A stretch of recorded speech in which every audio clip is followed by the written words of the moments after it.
ఆయన గర్వించగలిగినట్లుగా నిర్వర్తిస్తాను అని మనస్ఫూర్తిగా మీడియా మిత్రులందరికీ చూసే ప్రజలకి కూడా తెలియజేసుకుంటున్నాను.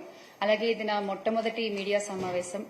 ఇక్కడున్న అన్న మీరంతా కూడా సపోర్ట్ చేయాలి, మీరందరూ ఆశీర్వదించాలి. ముందుగా అందరికీ దసరా శుభాకాంక్షలు. ఈ పండుగని మనము మహిళా శక్తికి నిదర్శనంగా జరుపుకుంటూ ఉంటాం కదా.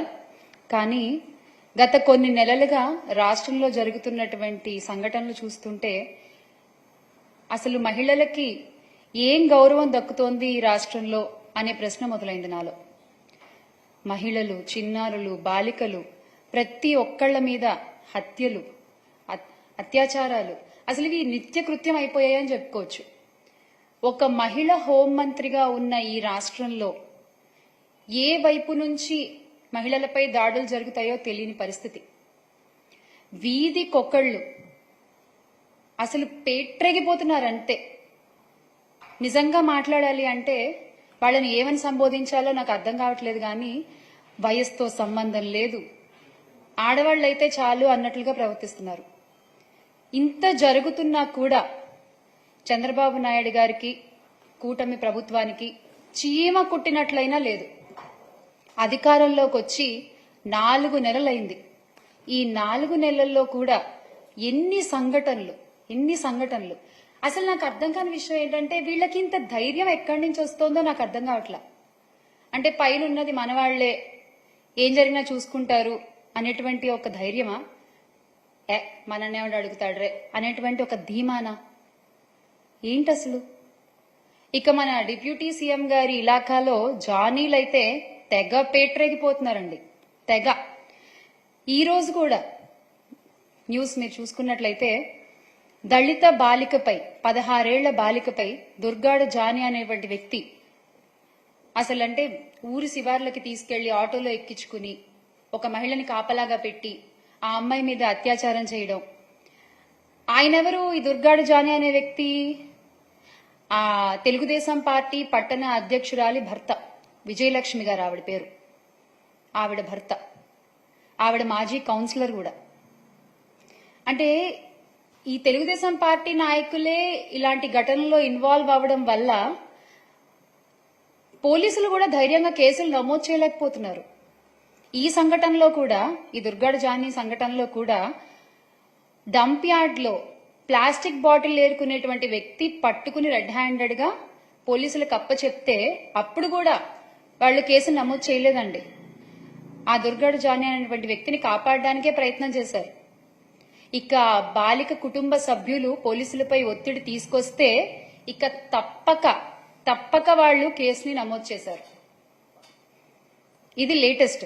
ఇక మొన్నటికి మొన్న పుంగనూరులో జరిగినటువంటి ఆసిఫియా ఘటన తీసుకున్నట్లయితే ఆ అమ్మాయి కనిపించట్లేదు అని కుటుంబ సభ్యులు ఎప్పుడైతే పోలీసులకి ఫిర్యాదు చేశారో అప్పుడే పోలీసులు గనక సరైన యాక్షన్ తీసుకుని సరిగ్గా మనసు పెట్టి వెతికి ఆ పాపని తీసుకొచ్చి ఆ తల్లికి ఇచ్చుంటే ఎంత బాగుండేదండి.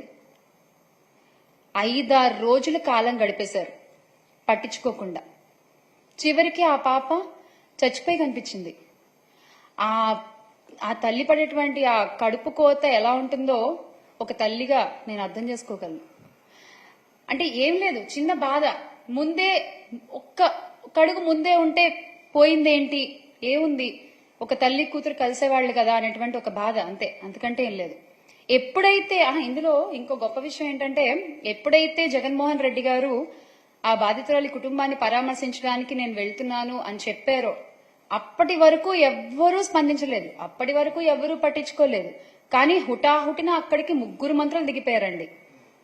అందులో మన హోంమంత్రి గారు కూడా ఉన్నారు. దిగిపోయి ఆ విషయాన్ని అక్కడ రాజకీయం చేసేశారు.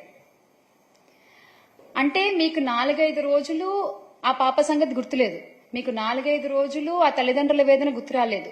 ఎప్పుడైతే జగన్మోహన్ రెడ్డి గారు వస్తున్నాను అక్కడికి నేను పరామర్శించడానికి ఆ బాధితురాలి కుటుంబానికి అని చెప్పారో అప్పుడు మీకు గుర్తొచ్చిందా అండి? అప్పుడు దాకా మీకు అసలు అక్కడికి వెళ్లాలని కూడా అనిపించలేదా? నిజంగానా?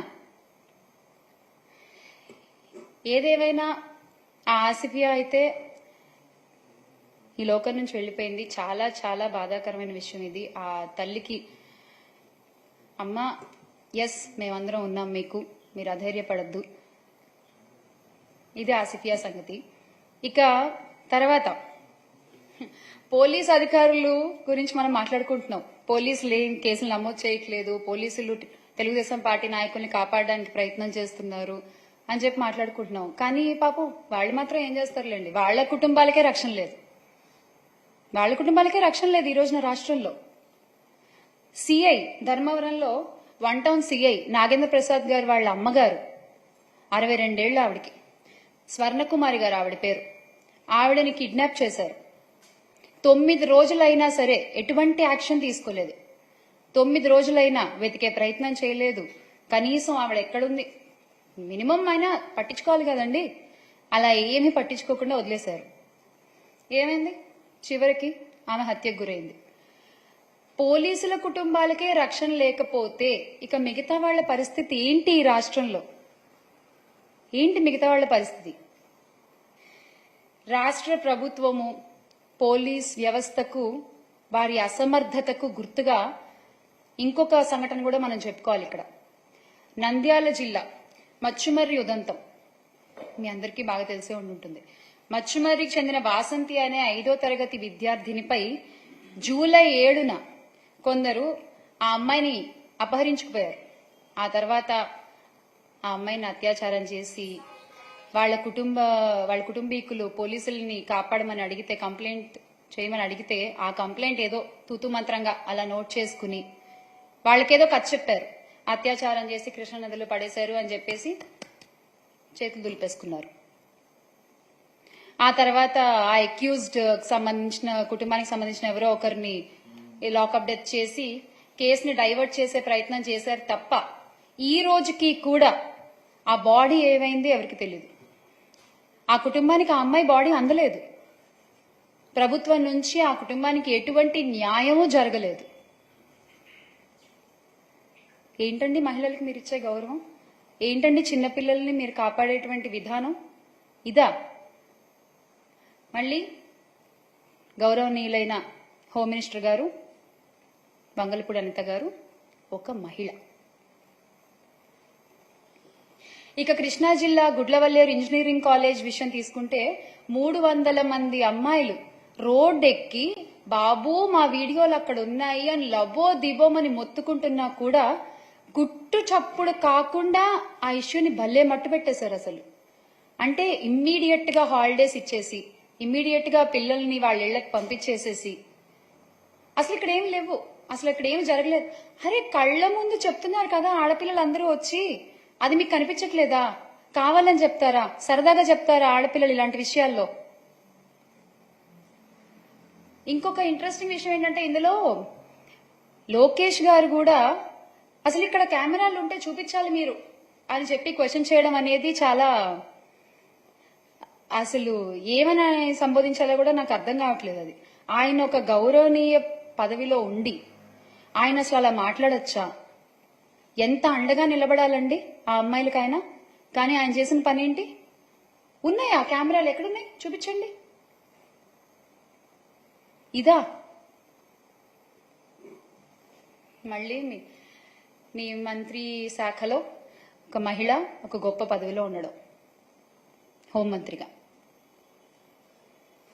చాలా అన్యాయం అండి ఇది, నిజంగా చాలా అన్యాయం. ఇదే జగనన్న ప్రభుత్వంలో తీసుకున్నట్లయితే క్షేత్ర స్థాయిలో మహిళలకు, చిన్నారులకు, బాలికలకు జగనన్న ప్రభుత్వం అండగా నిలబడింది. దిశ చట్టం ద్వారా ఆ దిశ లక్ష్యాన్ని ఇమ్మీడియట్ గా చేరుకోవడానికి మొబైల్ పోలీసు వ్యవస్థ, మహిళా పోలీసులు, వాలంటీర్లు అందరూ ఒకరికొకరు చేదోడు వాదోడుగా ఉంటూ అసలు ఇలాంటి సంఘటనలు జరగకుండా అడ్డుకునేవారు. జరిగినా ఇమ్మీడియట్ యాక్షన్ తీసుకునేవాళ్లు, బాధితులకి న్యాయం జరిగేది, తప్పు చేసిన వాడికి శిక్ష పడేది. అంత గొప్ప వ్యవస్థని మీరు భ్రష్టు పట్టించారు. అడ్డు అదుపు లేకుండా ఈ రోజున నేరగాళ్లు చెలరేగిపోతున్నారు. ఎందుకు ఆగుతారు? ఇలాంటి గొప్ప గొప్ప వ్యవస్థలు ఉన్నప్పుడు వాటిని అలా ఉంచితేనే మంచిదేమోనండి. ఏమో నాకు అనిపించింది నిజంగా ఈ రోజున. ఇక తప్పుడు ప్రచారాలు, అభూత కల్పనలు సృష్టించి ఆ నీడలో చంద్రబాబు గారి ప్రభుత్వం తప్పించుకోవాలని చూస్తున్నారు. ప్రతి విషయంలోనూ అలాగే చేస్తున్నారు.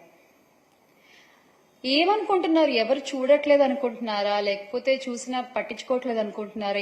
ఎవరు అడుగుతారులే అనుకుంటున్నారా? ఏమనుకుంటున్నారు మీరు అసలు ఇదంతా ఎందుకండి? నాదే అసలు ఒక పెద్ద ఉదాహరణ. గుడ్లవల్లేరు ఇవన్నీ పక్కన పెడితే నాదే ఒక పెద్ద ఉదాహరణ. నా కేసు తీసుకుంటే నా గురించే ఇప్పుడు నేను మాట్లాడుతున్నాను, ఎవరి గురించి సంబోధించట్లేదు ఇక్కడ. ఏ రోజునైతే జగన్మోహన్ రెడ్డి గారు నన్ను అధికార ప్రతినిధిగా నియమించారో, అనౌన్స్ చేశారో, ఆ రోజు నుంచి మానసికంగా ఎంత కృంగదీయాలో అంతా కుంగదీసే ప్రయత్నం చేస్తున్నారు. లోకేష్ ఫేక్ న్యూస్ ఫ్యాక్టరీ వాళ్ళు, తెలుగుదేశం పార్టీ కార్యకర్తలు, అమెరికాలో ఉండేటువంటి తెలుగుదేశం పార్టీ అభిమానులు, కొన్ని అయితే అఫీషియల్ తెలుగుదేశం పార్టీ హ్యాండిల్స్ నుంచే అసభ్యకరమైన మెసేజ్లు. ఆ పేపర్లు కూడా నేను మీకు ఇప్పుడు చూపిస్తాను సార్, ఒకసారి చూడండి. ఆ గ్రూప్ ఏంటండి? ఆంధ్ర రాష్ట్ర రాజకీయాలు గ్రూప్. ఆ గ్రూప్ లో చూడండి, నా నెంబర్ని అఫీషియల్ గా పెట్టేసి ఆ మెసేజ్ చూసారా మీరు? నేను నా నోటితో చదవలేను. ముంజని తగులుకోండి, బ్లడ్ దారలు కట్టాలా, చెవుల్లోంచి వేరేగా అనుకోవద్దు అంట. ఏంటండి అసలు ఆ పదజాలం? ఏంటండి ఆ మాటలు? ఇలాగా మీరు మాట్లాడుకునేది మీ గ్రూపుల్లో, మీ తెలుగుదేశం పార్టీ గ్రూపుల్లో మీరు మాట్లాడుకునేటువంటి భాష ఇలా ఉంటుందా? నాకు తెలీదు ఇప్పటిదాకా. ఇక తర్వాత చూడండి, ఆ రోజు నుంచి నాకు వచ్చేటువంటి మిస్ కాల్స్ అన్నమాట ఇవి. ఇంకెత్తడం మానేసా నేను అసలు. ఎన్ని కాల్స్ రోజుకి తక్కువలో తక్కువ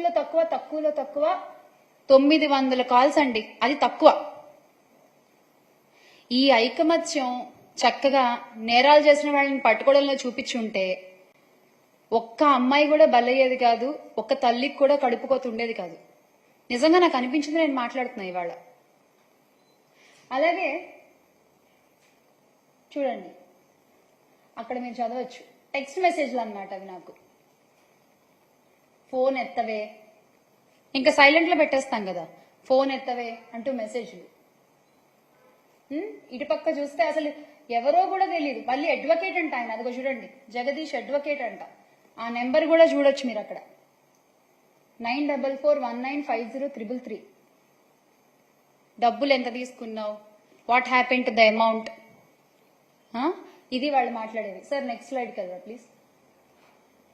సో చూడండి ఆ మెసేజ్ రండి ఒకసారి. అసలు నా భర్త గురించి మాట్లాడే హక్కు మీకు ఎవరిచ్చారు? నా ఫ్యామిలీ గురించి మాట్లాడే హక్కు మీకు ఎవరిచ్చారు? అంటే ఇంకా మీరు ఎంతవరకు వెళ్తారో అంతవరకు. ఎండ్ అనేది ఏముండదా మీకు అసలు? ఇంకా ఎడ్జ్ అనే పాయింట్ ఏముండదా మీకు? ఇంకా నోటికి ఎంత వస్తే అంత మాట్లాడడమేనా అసలు? నేను ఇక్కడ చాలా క్లియర్ గా నెంబర్స్ కూడా చెప్తున్నా చూడండి. ఈ నెంబర్ కూడా మీరు చూడొచ్చు, 9966929946. ఆ భాష చూసారా మీరు? ఇది చూడండి, పైసా శ్యామల ఎందుకు ఇలా మాట్లాడుతున్నావు, నీకెందుకు రాజకీయాలు, డూప్లికేట్ దానా, నాకెందుకు రాజకీయాలా? అవునా, తెలుస్తుంది ఎందుకో మీకు త్వరలో. కొంచెం జ్ఞానంతో ఆలోచించు, నువ్వేంటో 100 మందికి తెలుసు. నీ హోటల్ సీక్రెట్ ఓటమి ప్రభుత్వం వచ్చి 4వ నెల. అసలు ఏం మాట్లాడుతున్నారు? వాళ్ళు పెట్టేదానికి వాళ్ళకే ఒక్కోసారి నాకు అనిపిస్తుంది అసలు. అంటే ఇంకా అర్థం చేసుకునే వాళ్ళకైతే ఏమైనా చెప్పొచ్చు, ఇలాంటి వాళ్ళకి ఇంక మనం ఏం మాట్లాడతాం చెప్పండి? ఇవి వాళ్ళు పెట్టే మెసేజ్లు. నాకు ఒక అఫీషియల్ హ్యాండిల్ ఉంది ట్విట్టర్లో, జేపీఆర్ యువగళం. మన లోకేష్ గారి యువగళాన్ని స్ఫూర్తిగా తీసుకుని పెట్టినటువంటి పేజ్ అనుకుంటా అది. సో ఆ యువగళంలో డైరెక్ట్ గా ఇక్కడ చూస్తే నా నెంబర్ అలా పెట్టేశారు అంతే. పెట్టేసి this is just to bring this to your notice if you weren't aware, ఇది శ్యామల నెంబర్ అని పెట్టేశారనమాట. పాపం నాకు ఎవరో ఒక ఆయన మంచి వ్యక్తి, మేడం మీరు పోలీస్ కంప్లైంట్ ఇవ్వండి, ఇలా ప్రైవసీని భంగం చేస్తూ నెంబర్ పెట్టడం తప్పు ట్విట్టర్లో ఆర్ ఎనీ సోషల్ మీడియాలో అని చెప్పి పాపం ఎవరో ఒక ఆయన నాకు పంపించారు. ఇంకా అటుపక్క కూడా మీరు చూస్తే ఎన్ని మెసేజ్లు, ఆ నెంబర్స్ కూడా I really want to show the numbers. ఆ నెంబర్స్ ఏంటి? ఎస్, మీరు మీ రెడ్ బుక్ లో ఏం రాస్తున్నారో నాకు తెలియదు, కానీ మీరు చేసేవన్నీ, రాష్ట్రంలో జరుగుతున్నవన్నీ ప్రజలు చూస్తున్నారు, దేవుడు చూస్తున్నాడు, దేవుడు రాస్తున్నాడు, ప్రజలు కూడా రాసుకుంటున్నారు.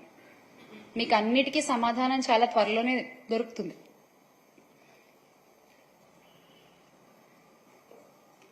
సో ఇది చూడండి, ఇది లేటెస్ట్ అన్నమాట, వెరీ న్యూ అప్డేట్ అనేది. ఏంటి? Audio leak.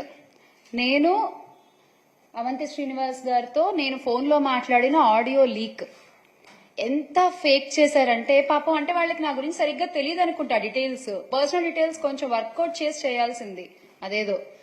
అందులో ఆడియో లీక్ లో ఏమని ఉంటుందంటే, ఆయన అడుగుతారు నన్ను, అవంతి శ్రీనివాస్ గారు, ఏం మా ఇంట్లో అందరూ వెళ్ళిపోయారా, పిల్లోడు కాలేజ్కి వెళ్ళిపోయాడా అని అడుగుతారు. కాలేజ్కి వెళ్ళిపోయారు అని నేను చెప్తాను అనమాట. దాంట్లో మీకు ఆ లింక్ తర్వాత వాళ్ళు ప్రొవైడ్ చేస్తారు. వెళ్ళిపోయారని చెప్తా. నా కొడుకు 2nd క్లాస్ అండి, నా కొడుకు చిన్న పిల్లోడు. ఎలా మీరు ఇలా డీటెయిల్స్ సరిగ్గా కనుక్కోవాలి కదా, ఫేక్ చేసినా సరిగ్గా చేయాలి కదా మీరు. పోనీ ఎవరిని అడిగినా చెప్తారు కదా నా గురించి, 100 మందికి తెలుసు నా గురించి అని మీరేగా చెప్పింది. ఇలాగా మీరు చేసేది. మళ్ళీ ఏమన్నా అంటే మేము మహిళలకు అంత గౌరవం ఇస్తాం, ఇంత గౌరవం ఇస్తాం అని చెప్పుకుంటారు. ఇదేనా మీరు ఇచ్చే గౌరవం? అనిత గారు చెప్పండి, మీరు కూడా ఒక మహిళే కదా, ఇదేనా అండి ఒక మహిళని మీరు ట్రీట్ చేసే విధానం? ఇంకొక స్లైడ్ ఉంటుంది చూడండి, అగో వైఎస్ఆర్సీపీ, అదేంటది, glory to ఎన్సీబిఎన్. What is your glory? Chandrababu Naidu గారు, వాట్ ఈజ్ యువర్ గ్లోరీ? అంటే ఇక్కడ నేను ఎప్పుడో డాన్స్ చేస్తూ చేసిన ఒక రీల్ని పెట్టి, యువజన శృంగార రసిక పార్టీ అంట. అసలు అంటే ఇంకా మరి సినిమాల్లోంచి వచ్చిన వాళ్ళు రాజకీయాల్లోకి రాకూడదా ఏంటి? నాకు అర్థం కాదు, చెప్పండి. సినిమాల్లో వర్క్ చేసిన వాళ్ళు, ఇండస్ట్రీలో వర్క్ చేసిన వాళ్ళు రాజకీయాల్లోకి రాకూడదా? ఒక చిన్న సందేహం అండి, ఏమనుకోవద్దు. తెలుగుదేశం పార్టీని స్థాపించిన గౌరవనీయులు స్వర్గీయ ఎన్టీ రామారావు గారు, ఆయన ఎవరండి? ఆయన ఇండస్ట్రీ పర్సనేగా, ఆయన ఒక నటుడేగా ముందు. ప్రజారాజ్యాన్ని స్థాపించిన చిరంజీవి గారు, ఆయన ఎవరండి? ఆయన ఒక నటుడే కదా. ఎందుకు ఇప్పటి మన డిప్యూటీ సీఎం గారు పవన్ కళ్యాణ్ గారు, ఆయన ఎవరు? ఆయన నటుడే కదా. అంటే అబ్బాయిలు వస్తే పర్వాలేదు, అబ్బాయిలు వస్తే సూపరు, అమ్మాయిలు వస్తే మాత్రం అంతకుముందు వాళ్ళు చేసిన ఇలా పోస్ట్ చేసేసి మీకు నచ్చినటువంటి టెక్స్టులు రాసేసి క్యాప్షన్లు పెట్టేసి ఇలా చేస్తారా మీరు? ఇది ఎంతవరకు కరెక్ట్ అండి? బాలకృష్ణ గారు, ఆయన కూడా ఒక నటుడే కదా. ఇప్పుడు బాలకృష్ణ గారు వాళ్ళ అబ్బాయి కూడా కొత్తగా మోక్షజ్ఞ గారు కూడా ఒక మూవీ చేస్తున్నారు. ఏమో ఇప్పుడు ఆయన సినిమాల్లో ఆయన వాళ్ళు ఉన్నారు కాబట్టి అబ్బాయిలు వాళ్ళందరూ గొప్పోళ్ళు. ఇప్పుడు రేపు పొద్దున్న మోక్షజ్ఞ గారి సినిమాల్లో పక్కన ఏ హీరోయిన్ చేసినా, వాళ్ళు ఏ పాటలు చేసి డాన్సులు చేసినా, అంటే హీరోయిన్ మరి పెడతారో పెట్టరో, మరి అమ్మాయిలు ఇలా డాన్సులు చేయకూడదు కదా. ఏంటండి అసలు? మీ పార్టీలోనే ఇంతకు ముందు జయసుధ గారు ఉన్నారు, జయప్రద గారు ఉన్నారు, కవిత గారు ఉన్నారు. అంటే వీళ్ళందరి వ్యక్తిత్వాల గురించి మీరేం చెప్పాలనుకుంటున్నారు? ఓహోహో, వాళ్ళు మీ పార్టీ వాళ్ళు కదా. Okay okay okay. సో మీ పార్టీలో ఉంటే ఓకే. మహిళలు, ఇండస్ట్రీ నుంచి వచ్చిన వాళ్ళు మీకు నచ్చని మీ వ్యతిరేక పార్టీలో ఉంటే మాత్రం వాళ్ళకి వ్యక్తిత్వాలు ఉండవు. వాళ్ళ వ్యక్తిత్వాల గురించి మనం ఏదైనా మాట్లాడేస్తాం, వాళ్ళ మీద మనం ఎంత అభాండాలైనా వేసేస్తాము, ఎంతైనా ట్రోల్ చేసేస్తాం. అంతేనా మీరు చెప్పదలుచుకున్నది? చూడండి ఆ ట్రోల్స్. అసలు ఎక్కడెక్కడ వెతికి ఆగు నైట్.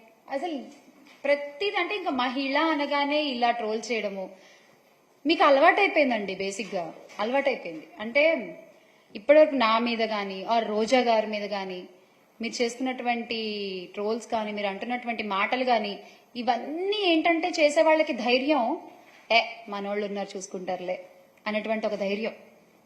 ఆ ధైర్యాన్ని ఇస్తుంది మీరు కాదా అండి? ఆ ధైర్యాన్ని ఇస్తుంది మీరు కాదా అని అడుగుతున్నాను నేను.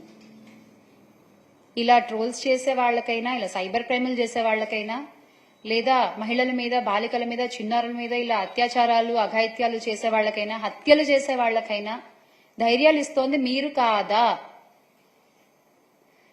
మొట్టమొదటిసారి ఒక్కళ్ళు తప్పు చేయగానే ఇమీడియట్ గా యాక్షన్ తీసుకుంటే రెండో తప్పు జరగదు కదా? మీరు ఎందుకు తీసుకోవట్లేదు? అంటే మీ పార్టీ నాయకులు అందులో ఇన్వాల్వ్ అయి ఉన్నారనా? దీనికి ఖచ్చితంగా సమాధానం చెప్పాలండి. కూటమి ప్రభుత్వం దీనికి ఖచ్చితంగా సమాధానం చెప్పాలి. మీరు అధికారంలోకి వచ్చింది ఎందుకు? మహిళల్ని కాపాడాల్సిన బాధ్యత మీ మీద లేదా? చిన్నపిల్లల్ని కాపాడాల్సిన బాధ్యత మీ మీద లేదా? ఇలాంటి రాబందులు, క్రూర మృగాల నుంచి కాపాడే ధర్మం మీది కాదా? చెప్పండి. ఇంత దారుణంగా సైబర్ క్రైములకు దిగుతున్నారు అంటే ఈ రాబందులంతా, చిన్న పిల్లల మీద దూకుతున్నారంటే వీళ్ళంతా, ఈ కామాందులంతా వాళ్ల వెన్నుల్లో వణుకు పుట్టించే బాధ్యత మీది కాదా? దీనికి ఏం సమాధానం చెప్తారో చెప్పాలి నాకు. I will be waiting. విచిత్రమైన విషయం ఏంటంటే, మహిళల రక్షణ, శాంతి భద్రతల అంశాల మీద దృష్టి పెట్టాల్సిన పోలీసులు ఇప్పుడు ఎలా అయిపోయారంటే, వచ్చే రాజకీయ విమర్శలన్నింటినీ కూడా వాళ్ల బాధ్యతగా తీసుకుంటున్నారు పాపం వాళ్ళు. ఎస్, ఎవరెవరైతే ప్రస్తుతం మీరు చూడొచ్చు, ప్రస్తుతం ప్రభుత్వం మీద ఎవరైతే ఒక విమర్శ చేస్తారో అది చచ్చా ప్రభుత్వ బాధ్యత కాదు, అది మా బాధ్యత. దానికోసం పనిచేస్తున్నారు పోలీస్ వ్యవస్థ అంతా. ఇప్పుడు చూడండి, ఆంధ్రప్రదేశ్ పోలీస్ ఇక్కడ కూడా మీరు చూడొచ్చు. AP police Twitter handle TDP Twitter handle గా ఎప్పుడు మారిపోయిందో నాకు తెలియదు. మరి ఇసుక సిండికేట్ గురించి ప్రశ్నిస్తే చర్యలు తప్పవని హెచ్చరిస్తారు. రాజకీయ విమర్శలకు పోలీసులకు అసలు ఏంటండి సంబంధం? ఎందుకు రాజకీయాలకు పోలీస్ శాఖ వేదిక అవుతోంది? ఎందుకు? వై? రాష్ట్రానికి 14 లక్షల కోట్లు అప్పుంది అని చంద్రబాబు నాయుడు గారు చెప్పారు. ఇప్పటి వరకు ఒక్క ఆధారాన్ని కూడా ఆయన చూపలేకపోయారు. మరి ఆయన మీద ఏం చర్య తీసుకుంటారు? 30,000 మంది అమ్మాయిలు మిస్సింగ్, 30,000 మంది అమ్మాయిలు మిస్సింగ్. అసలు నేను అధికారంలోకి రాగానే నేను అందరినీ తీసుకొచ్చి నిలబడతాను అని అబద్ధపు ప్రచారాలు చేశారే పవన్ కళ్యాణ్ గారు. మరి ఆయన మీద మీరు ఏం చర్యలు తీసుకుంటారు? పోలీస్ వ్యవస్థ మొన్నటికి మొన్న కల్తీ నెయ్యి కలిసింది అని చెప్పి తిరుమల లడ్డు విషయంలో మొత్తం దేశం అంతా కూడా ఉలిక్కిపడింది ఒకసారి మీరు చేసిన వ్యాఖ్యలకి. ఎంతో మంది హిందువుల మనోభావాలు దెబ్బతీశారే మీ అబద్ధపు ప్రచారాలతో. మరి వాళ్ల మీద మీరు ఏం చర్యలు తీసుకుంటారు? ఈ కామెంట్ల ఆధారంగా సోషల్ మీడియాలో విస్తృత ప్రచారాలు, అబద్ధ ప్రచారాలు చేస్తున్న ప్రతి ఒక్కళ్ళ మీద మీరేం చర్యలు తీసుకుంటారు? నా మీదనే ఇంత నీచ కామెంట్లు, ఇంత అబద్ధ ప్రచారాలు చేస్తున్న వాళ్ళ మీద మీరు ఏం చర్యలు తీసుకుంటారు? చెప్పండి, తెలియాలి నాకు. అంటే మీరు అనుకుంటూ ఉండొచ్చు, కొంచెం వీళ్ళని ఇబ్బంది పెడితే, కొంచెం నొక్కి పెడితే ఏముంది, భయపడి వెళ్ళిపోతారులే అని మీరు అనుకుంటుండొచ్చు. మీరు మమ్మల్ని ఎంత మానసికంగా దెబ్బతీయాలి అనుకున్నా మేము వెనక్కి తగ్గం. చేశారు, మీకు చేతనైనంత చేశారు. ఇండస్ట్రీలో ఒక పని లేకుండా చేశారు, పర్వాలేదు, నిలబడి తట్టుకునే శక్తి నాకుంది. ఇలా ట్రోల్స్ చేస్తారా, ఇలా భయపడతారా,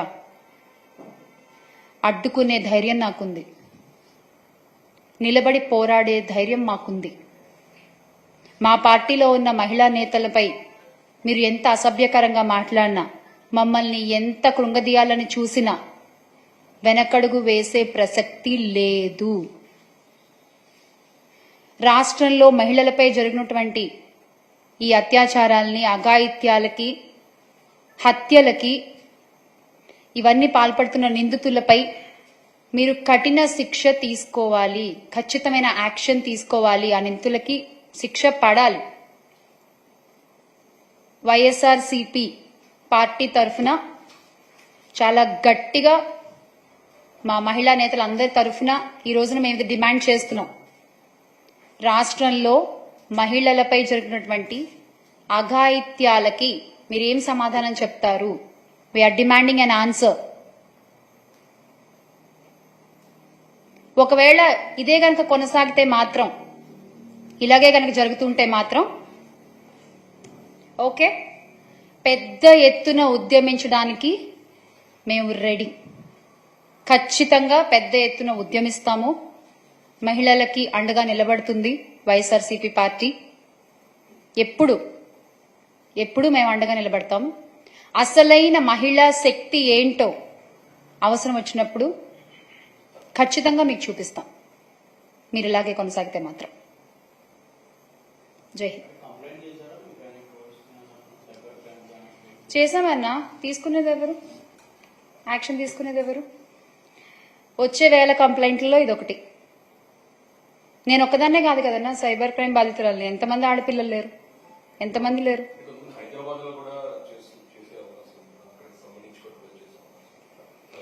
అమెరికా నుంచి కూడా ట్రోల్ చేస్తున్నారన్నా. మీరు ఓన్లీ హైదరాబాద్ అడుగుతున్నారు, అమెరికా నుంచి కూడా ట్రోల్ చేస్తున్నారు. అక్కడి నుంచి అంటే వీళ్ళు ఏంటంటే, ఇది ఓకే మన అపోజిట్ పార్టీ సినిమా ఇండస్ట్రీ నుంచి వచ్చారు, తేలిక చులకన, అందరి వేళ్లు అక్కడి నుంచే ఉన్నాయి, ఇందాక మనం మాట్లాడుకున్నట్టు. కానీ పక్క వాళ్ళ మీద బొజ్జు జల్లడం మాత్రం చాలా ఈజీ. అది కరెక్ట్ కాదు కదన్నా. అంతే, భయపెట్టేస్తే భయపడి పారిపోతారు అనుకుంటున్నారు. ఏం పర్వాలేదు.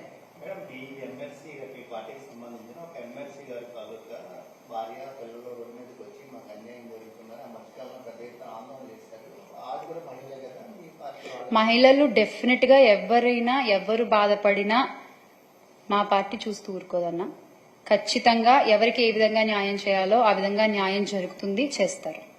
ఇది విషయం ఇంతకు ముందు జగన్మోహన్ రెడ్డి గారైనా, మా పార్టీ ఇతర మహిళా నాయకులైనా, మహిళా అధ్యక్షురాలు కళ్యాణి గారైనా ప్రతిసారి చెప్పుకుంటూ వస్తూనే ఉన్నారు. రోజా గారు కూడా చెప్తూ వస్తున్నారు. మళ్లీ చెప్తున్నాము, ఎవరైనా సరే మహిళలకి ఖచ్చితంగా అండగా నిలబడేటువంటి పార్టీ మన వైఎస్ఆర్సీపీ. ఖచ్చితంగా తగిన చర్యలు తీసుకుంటారు. డెఫినెట్లీ. థ్యాంక్ యూ అన్న. Thank you.